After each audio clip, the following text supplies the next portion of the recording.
praying hands in the shape of fists pressed to her head that lays heavy. Knees to the floor, she wasn't sure how she got here, but she's been here before.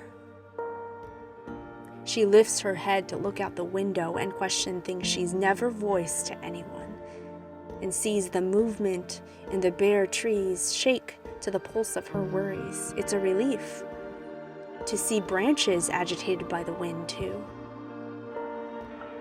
Big questions attack her childlike imagination, the child who was never taught what to do with her dreams. Her searching mind is fertile ground, so the enemy flings lies like seeds thrown at hungry birds. She's a hopeless case, stuck in her old ways. She's too emotional, not emotional enough, or not worth the attention.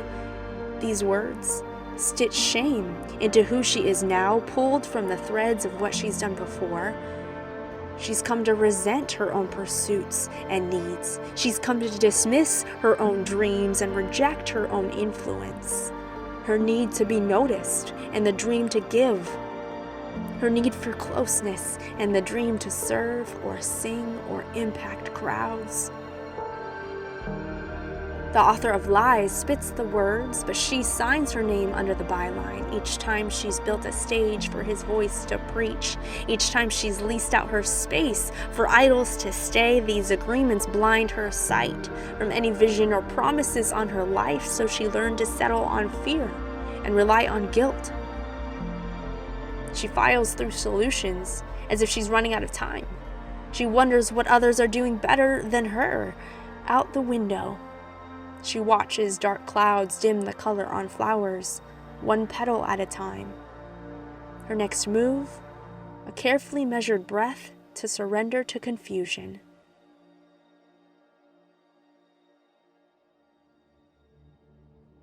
But a brief Selah moment is all the Holy Spirit needed to show His presence in the clouds. The clouds where blurred vision usually resides, Mercy was using as a canopy to project His light.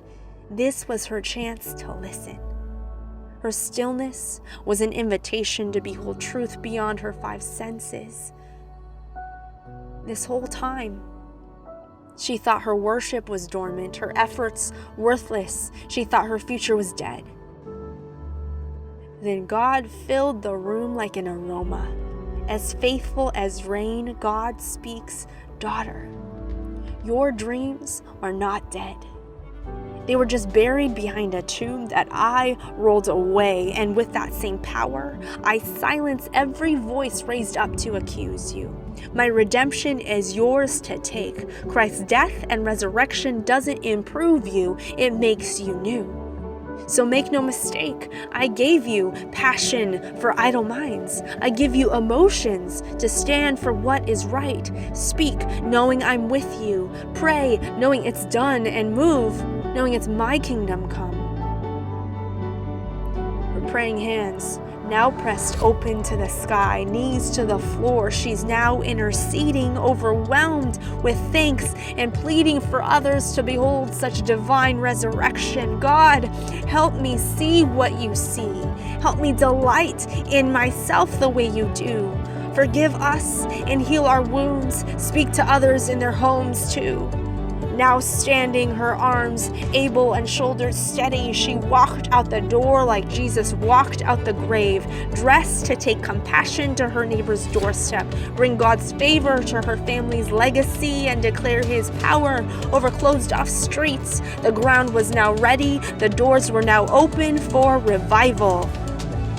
Daughters, our worship and our persistent knocking is busting down the doors of shame, pride, and hate. And it begins with the ground God tills, our own souls He tends to. Revival begins in our unseen, aching bodies we lay at His altar. Behind closed doors is the birthplace of our undoing, so we are ready to share the new He has done when He opens them.